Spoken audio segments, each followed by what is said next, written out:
Hi gentlemen, welcome.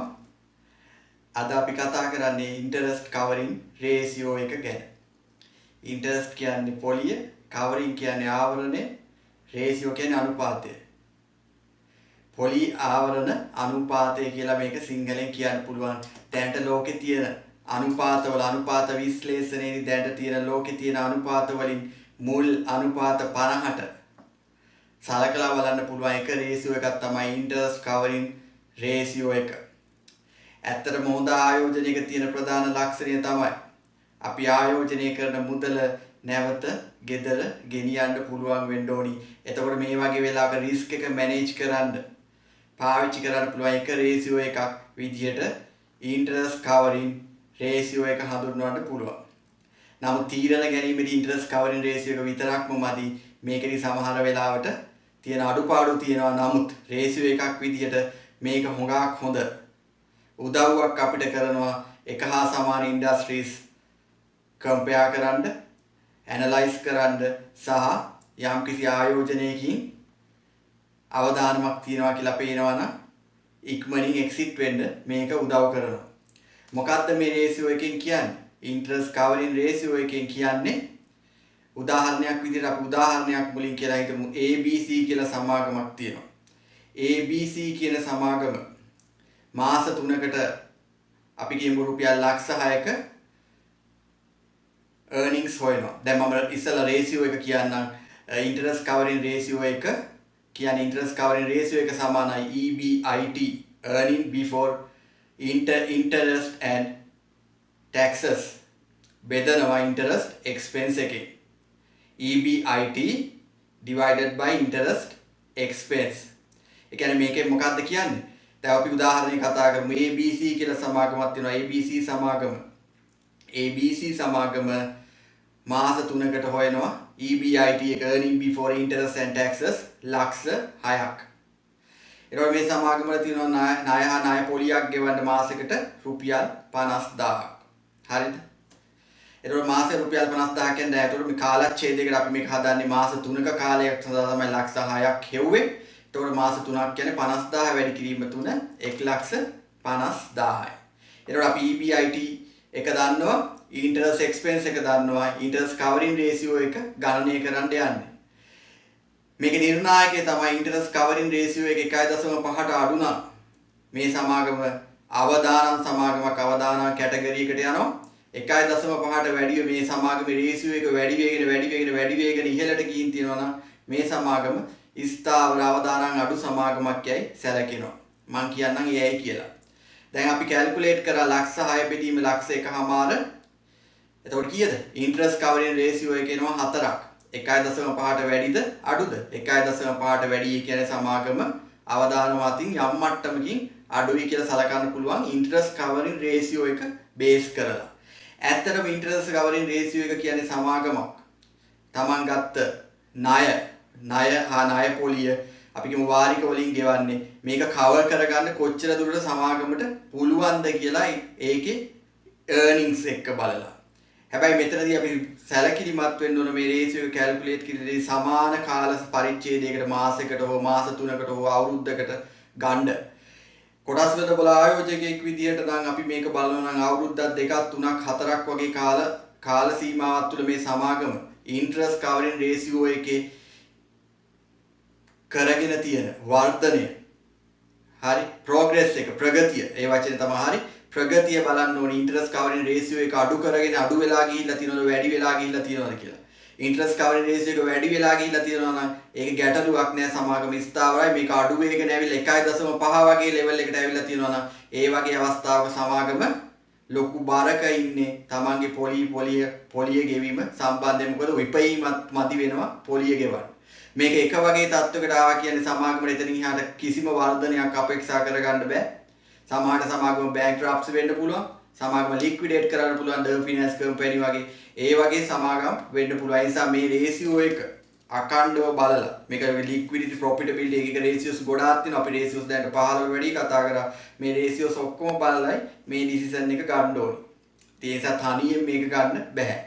එතකොට දැන් මේ වෙලාවේදී මේ රේෂියෝ එක යූස් කරන්නේ කවුද? ප්‍රධාන වශයෙන්ම මේ රේෂියෝ එක යූස් කරනවා සමාගමට ණය දෙන්න කැමති කියන අනාගත ණය හිමියෝ සමාගමට ණය දෙන්න කැමති අය සමාගමට ණය දෙන්න කැමති අය බලනවා ප්‍රධාන වශයෙන් අපි කියමු බැංකු වෙන්න පුළුවන් වෙනත් ආයතන වෙන්න පුළුවන් වෙනත් සප්ලයර්ස්ලා වෙන්න පුළුවන් සමාගමට ණය දෙන්න කැමති අය බලනවා සමාගමේ කොහොමද ඉන්ටරෙස්ට් කවරින් රේෂියෝ එක කියලා මේ රේෂියෝ එක යම්කිසි ප්‍රෝග්‍රස් එකක් නැත්නම් එයාලා බලනවා අනාගතයේදී අපිට දෙන ණය සහ ණය පොලියේ මේ සමාගමට ගෙවා ගන්න බැරි වෙයි කියලා එයාලා පස්ස ගන්න පුළුවන්.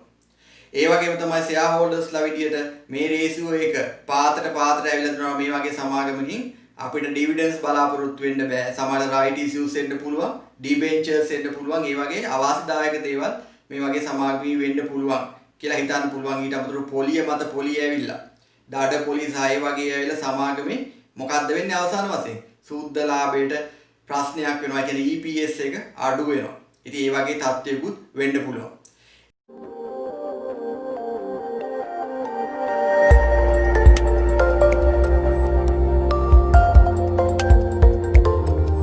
එතකොට දැන් අපි ගණනය කිරීමක් විදිහට interest covering ratio එක EBIT බෙදීම interest expense කියලා බැලුවා.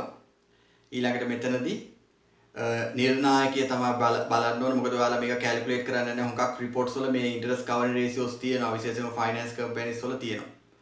ඒකෝර මේක 1.5ට එක පාතට අඩු නම් මේ සමාගම void කරන්න ඕනි. ඊට එහා ඊට වැඩි නම් මේ සමාගම positive පැත්තකින් දකින්න ඕන. නමුත් මේක interest covering ratio එක බොහෝ වෙලාවට peer to peer industries වලට applicable. ඒ කියන්නේ එක හා සමාන industries වලට පාවිච්චි කරන්න මේක වඩා සුදුසුයි.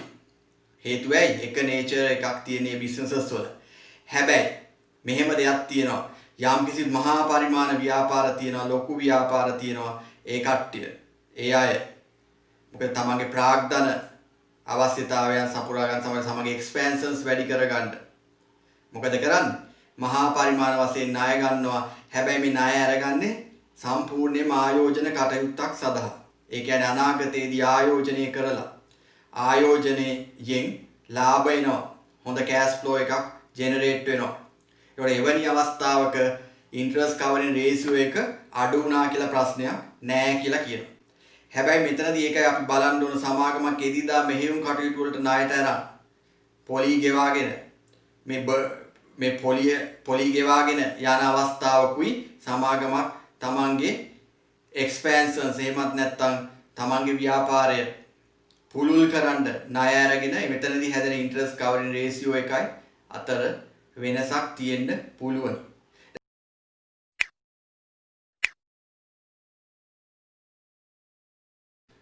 අපි දැන් කතා කරපු ratio analysis වලින් කතා කරපු හොඟක් ratios ඇත්තටම ඕනම කම්පැනි එකකට applicable.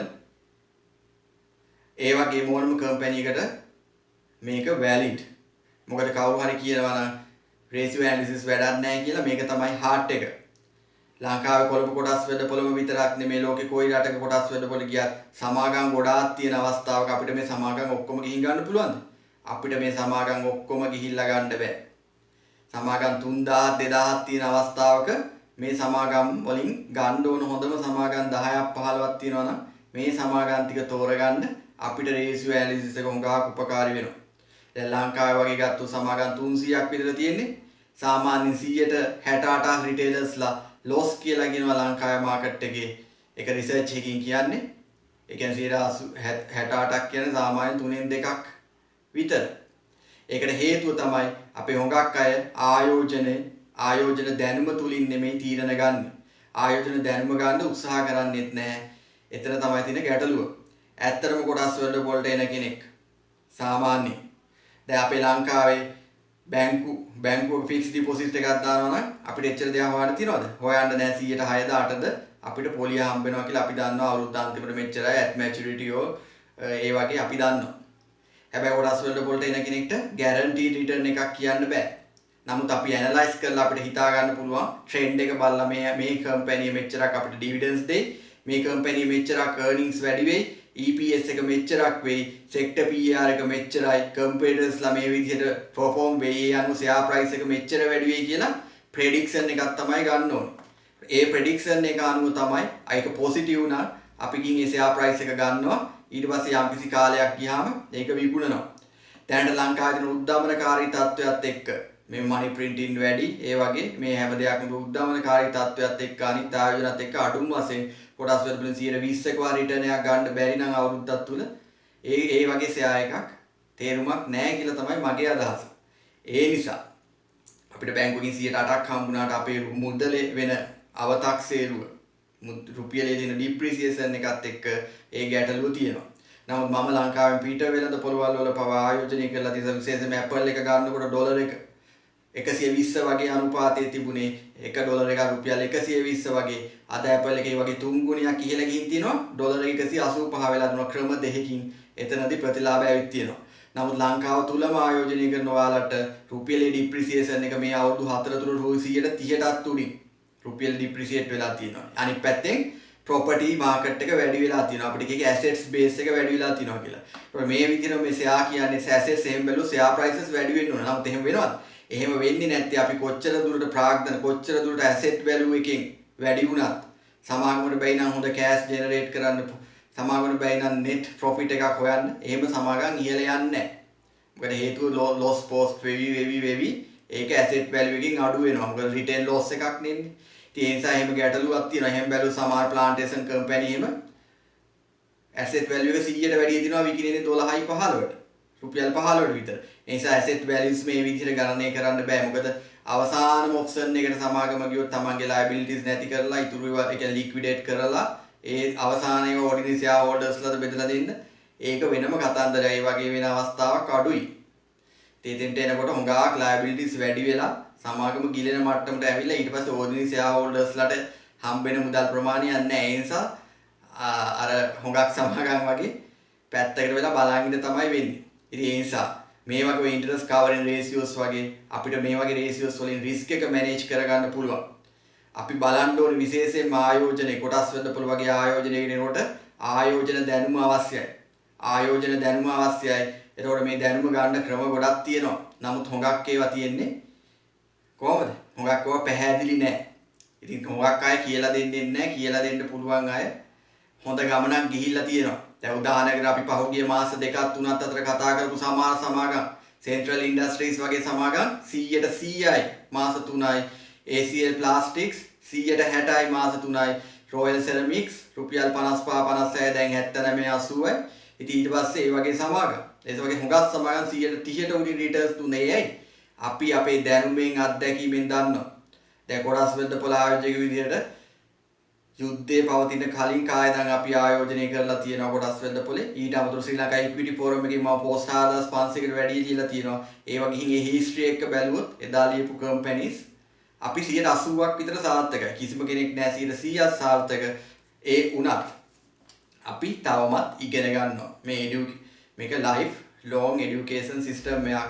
අපි පුදුම දවස් ගාන මරණකම් ඉගෙන ගන්නවා. මේ හැබැයි එහෙම කියලා මේ ratios දවසින් දවස වෙනස් වෙන්නේ නැහැ.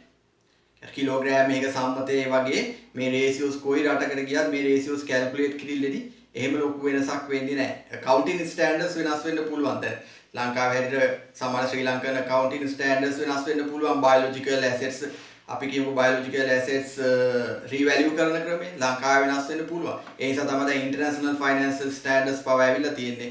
ඒ මොනවා වුණත් අපි සමාගමක ආයෝජනය කරනකොට පැහැදිලිව දැනගන්න දෙයක් තමයි risk එක. මේ රිස්ක් එක හරියට අවබෝධ කරගන්න නැතුව හරි දැනුමකින් ආයෝජනය නොකර පස්සේ ගිහිල්ලා ලොස් වුණාට පස්සේ කොටස් වෙද්දපොළ මෙහෙමයි කියලා වැඩක් නැහැ. ගිහිල්ලා අලුතෙන් එන අය නෙගටිව් කරලා වැඩක් නැහැ. මොකද මේ මාකට් එකේ ඉන්න අය ප්‍රොෆිට් ගන්න අය හැමදාම ප්‍රොෆිට් ගන්නවා උදාහරණ තියෙනවා. හැබැයි ඒ ගන්නේ 125ක්. ඒ 125 ගොඩට එන්නයි උත්සාහ කරන්න ඕනේ. සමහරට මුල් කාලේ තව කෙනෙක්ගේ දැනුම යොදා ගන්න පුළුවන්. ඒ දැනුම තුලින් Tamanටම අධ්‍යයනය කරන්න පුළුවන්. දැන් මම කියන ඒවා විශ්වාස කරන්න අවශ්‍ය නැහැ. මම කියපු ඒවා විශ්වාස කරන්න එපා. Tamanට මේ දේවල් පාවිච්චි කරලා ගිහිල්ලා ඇනලයිස් කරන්න පුළුවන් මේ කියන එක ඇත්තක්ද කියලා. ඊට පස්සේ එහෙම බලලා Taman ආයෝජන තීරණයක් ගන්න ඕනි. මේ ගන්න තීරණයයි වැදගත්. ඒ අපි ගන්න ආයෝජන තීරණය තමයි. ඒ කියන්නේ අපි මාකට් එකට එන්ටර් වෙන වෙලාව සහ එක්සිට් වෙන වෙලාව අපිට ප්‍රොෆිට් එක අපිට හම්බ වෙන ප්‍රොෆිට් එක තීරණය කරනවා. ඒ හින්දා අපිට ලංකාවේ විදිහට ඉතාමත්ම ලේසි ආයෝජන තීරණ ගන්න. ඇයි අපිට තියෙන සමාගම් 300ක් විතර. සමාගම් 300ක් විතර සාමාන්‍ය අවුරුද්දකට සමාගමක් රිපෝට්ස් 4ක් දෙනවා. 300 වැඩි කිරීම 4 රිපෝට්ස් කීයද? 1200යි. තව announcements ඒවා මේවා ඔක්කොම આવොත් මෙතන 1500යි 2700යි. දවස් 365ක් තියෙනවා. ඒතකොට දවසකට කීයක් රිපෝට්ස් බලන්න ඕනද? රිපෝට්ස් තියෙනවා 8ක් 10ක් බලනවා. ඒතකොට මේ රිපෝට්ස් 8ක් 10ක් බලන්න දවසකට පැය දෙකක් තුනක්වත් වැඩ කරන්න ඕනි. ඒතකොට දවසකට පැය දෙකක් තුනක්වත් තමන්ගේ ආයෝජන වෙනුවෙන් සමාගම් වෙනුවෙන් හොයන්න බැරි කෙනෙක් මේ ආයෝජන සුදුසු නෑ කියලායි මම සලකන්නේ. මොකද හේතු පැය දෙකක් තුනකට අඩුම වශයෙන් පැයක්වත්. මොකද තව කෙනෙක් කියනවටවත් මාකට් එකට ගියාට පස්සේ මේක කලින් රුපියල් 100 තිබ්බ දැන් 130යි කියලාවත් ගන්න එක නෙවෙයි. අපි ගන්න එකේ වටිනාකම අපි තක්සේරු කරගන්න ඕනේ. අපි ගේන මුදල ගෙදර ගෙනියන්න අපි රිස්ක් එක මැනේජ් කරගන්න පුළුවන් වෙන විදිහට දැනුමෙන් පරිණත වෙන්න ඕනේ. ඒ නිසා රේෂියෝ ඇනලිසිස් කියන්නේ මේකේ හදවත. ටෙක්නිකල් ඇනලිසිස් සමහර වෙලාවට බොරු වෙන අවස්ථා හුඟක් වැඩි. මොකද ටෙක්නිකල්ස් වලින් හැම වෙලෙම කියන්නේ මොකද මේවා කාලයත් එක්ක මේ පැටර්න්ස් ස්ටඩි කරලා අවුරුදු ගාණක් කොටස් වල පුරවල ඉහළ පහළ ගිය හැටි ඒ එක්ස්පීරියන්ස් අරගෙන හෙඩ් ඇන්ඩ් ෂෝල්ඩර්ස් ඒ වගේ පැටර්න්ස් හදලා තියෙනවා. නමුත් මේ පැටර්න්ස් 100%ක් හැම වෙලෙම විශ්වාස කරන්න බෑ. නමුත් ෆන්ඩමෙන්ටල් ඇනලිසිස් කියන්නේ මේවා ඔඩිටර් රිපෝට්ස් වලින් ආවනම් මේ ඇනලිසිස් වලට ඔය ඔඩිටර් රිපෝට්ස් ගත්තා නම් මේවා ලේසියෙන් බොරු වෙන්නේ නැහැ. එකකට එකක් සම්බන්ධයි. මොකද ප්ලේ කරන්න අමාරුයි. හරියට ඇනලයිස් කරන්න දන්නවනම් මේ කම්පැනිස් බොරු කරලා තියනවා කියලා තේරුම් ගන්න පුළුවන්. ඊට පස්සේ මේ වටිනාකමක් තියෙන සමාගමක් තේරුම් අවබෝධ කරගත්තට පස්සේ මේ වටිනාකම අපි කියමු රුපියල් 50යි කියලා උදාහරණයක් විදිහට මේක කොටස් වෙදපොලේ රුපියල් 40ට විකිනනවා නම් අන්න ගිහිල්ලා ගත්ත වටිනාකම 50 දක්වා යන්න පුළුවන් නිසා. මොකද මේකේ විකිනෙන්නේ එක මොනවද? එක ෆිගර්ස් ඉලක්කම් විකිනෙන්නේ. හරි අතින් අල්ලලා නවත්තන්න බෑ. 41 100ටත් විකිනෙනවා. 100ක 40ටත් විකිනෙනවා. ඒ නිසා අපි මේ වටිනාකම කියන දේ කැල්කියුලේට් කරලා ඒකට සාපේක්ෂව කොටස් වල විකිනෙන මිල බලලයි ගන්න ඕනේ. ඉතින් ඒ හින්දා ඉතින් මේ වටිනාකම තොගිරුම් ගැනීම තමයි හැමදාමත් මම කියනවට වැඩිය මම කියනවා වගේ අමාරුම දේ. ඒ අමාරුම දේ ඔයාලට කරගන්න පුළුවන් නම් ඔයාලට දවසකට රුපියල් 500,000ක් වුණත් මේකෙන් හොයාගන්න පුළුවන්. නමුත් අපි ආයෝජකෙක් විදිහට අපි long term medium to long term බලන්න ඕන. නමුත් අපි කියපු සමාගම් ගිහින් බැලුවොත් අදටත් පහුගිය මාස 3 කතා කරපු සමාගම් වල වීඩියෝස් ගිහින් බලන්න recommended prices දාලා තියෙනවා. අද price එක compare කරලා බලන්න. ඇයි වටිනාකම අපි අවබෝධ කරගෙන හිටියා වටිනාකමට වැඩිය හොඟක් පාතට ආවා. කොටස් වල පොලේ විකින මිල සමහර මිනිස්සු පැනික් වුණා විකුණා. අන්න opportunity එකක් ආවා. opportunity එක touch කරා. සමහර දැන් ටෙක්නිකල් ඇනලිසිස් එකේදී මේක මේ විදිහටම කියන්න බෑ. දැන් ටෙක්නිකල් ඇනලිසිස් එකේදී කෙනෙක් කියයි මේක කලින් 60ට තිබුණා දැන් 30ට තියෙනවා 30ට හුඟක් අය ගන්නවා අන්න සපෝට් එකක් කියලා එහෙම කියන්න. එහෙම කියලා ගත්තත් මේ සමාගම බැංක්‍රප්සි වෙන්න යනවා නම් මේක කීයට වැටෙන්න පුළුවන්ද? මේක 7 5 7 10ටත් වැටෙන්න පුළුවන්. The PCA House ඒ වගේ නම් කියන්න හොඳ නැහැ. Adam Investments ඔය වගේ කම්පැනි ගොඩකට ඔය දේ වුණා.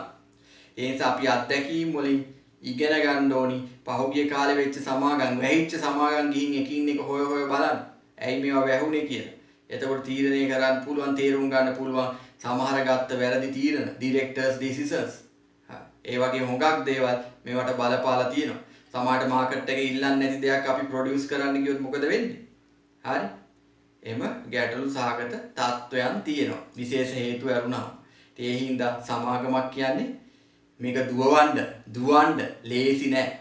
මේකට සෑහෙන බලපෑම් ගොඩක් තියෙනවා. සෑහෙන රිස්ක් එකක් තියෙනවා. මේ රිස්ක් එක මැනේජ් කරගෙන සමාගම හරි ට්‍රැක් එකට ගෙනියන්න ලේසි නෑ. අපි හැමදාමත් කතා කරනවා වගේ මේ එකම දේවල් නෙමෙයි කියන්නේ. නමුත් මේක තමයි මෙතන ගන්න ඕන සාරාංශය හරය. පටන් ගන්න ඕන මෙතනින්. සමාගම පවතින්න තියෙන හේතු සහ සමාගම කම්පිටිටර්ස් like a fight කළා සමාගම ඉස්සරහට යන්න පුළුවන් හේතු ටික හොයා ගන්න ඕනේ. හරි. අඩුම වශයෙන් එහෙම ගියොත් අනාගතයේ දවසක හරි share price එක හැදේ. නැත්තම් සමාගම fail නම් competitors like a fight කරන්න හරි product එකක් සමාගමට එළියට දාගන්න බැයි නම් customers ලගේ විශ්වාසයක් නැත්තම් හරි customer complaints වැඩි නම් ඊට පස්සේ international market එක එක්ක සමහර ගැටලු තියෙනවා සමහර සමාගම් වලට. හරි. ඒ කියන්නේ ලංකාවේ export කරන සමහර සමාගම් වලට සමහරට ඒවට තියෙන ඩිමාන්ඩ් එක නැති වෙලා ඒ වගේ හුඟක් දේවල් තියෙනවා. හේතු ගොඩාක් තියෙනවා. ඉතින් ඒ හින්දා ඉතින් අපි හැම දෙයක්ම කල්පනා කරලා බලලා සමාගමක් තෝරගන්න ඕන. හැම වෙලෙම ආයෝජනය කරනකොට ගිහින් එකම සෙයා එකක් ගන්න හොඳ නැහැ. සෙයාස් දෙකක් තුනක්වත් ආයෝජනය කරන්න ඕනේ. දැන් අලුතෙන් එන හුඟක් අය ගිහිල්ලා තනි එක සෙයා එකක් ගන්නවා. එහෙම නෙමෙයි. කොටස් දෙකකටවත් බෙදලා ගන්න එක සාර්ථකයි. නැත්තම් මේක මේ ආයෝජනය කියන්නේ මොකද්ද? ආයෝජනය කියන්නේ ආයෝජනයට වැඩිය මේක කලාවක් එක පැත්තකින්. ඊට අමතරව මේක දවසින් දවස මොකද වෙන්න ඕනේ? මේකට මොටිවේට් වෙන්න ඕනේ. එතකොට අපේ අනවශ්‍ය වියදම් අඩු වෙලා අපේ සල්ලි ආයෝජනය කියන එකට යොමු වෙනවා, යෙද වෙනවා දන්නේම නැතුව පෝර්ට්ෆෝලියෝ එකක් හැදෙනවා. මේ හැදෙන පෝර්ට්ෆෝලියෝ එක තමයි දවසක ඔයාව තැනකට ගෙනියන්නේ. ඉතින් පෝර්ට්ෆෝලියෝ එකක් හැදුනට පස්සේ ඒකේ හොඳ සමාගම් තිබ්බොත් ඔයාට බය නැතුව ගෙදර නිකන් ඉන්න ගාම ලාභාංශ ආදායමක් ගන්න පුළුවන්. ඕන තරම් සමාගම් තියෙනවා. එහෙම ලාභාංශ රෙගුලරි ගෙවන ලාභාංශ ගෙවන සමාගම් අඩු වුණත් ලාභාංශ ගෙවන සමාගම් තාමත් කොළඹ කොටස් වල පොලේ තියෙනවා. ඒ නිසා ඔබ ආයෝජකේ එකම දේ ඔබේ ආයෝජන ප්‍රතිශතාත්මකව මේ සමාගමට ඔබේ තියෙන අයිතිය අඩු වුණත් ඔබට සමාන හිමිකම් තියෙනවා සමහර දේවල් වල. ඒ නිසා ඔබ ෂෙයා හෝල්ඩර් කෙනෙක් කියන්නේ ඔබ හොඳ අවබෝධයෙන් ඉන්න ඕන ඔබගේ සමාගම ගැන. එහෙනම් thank you very much.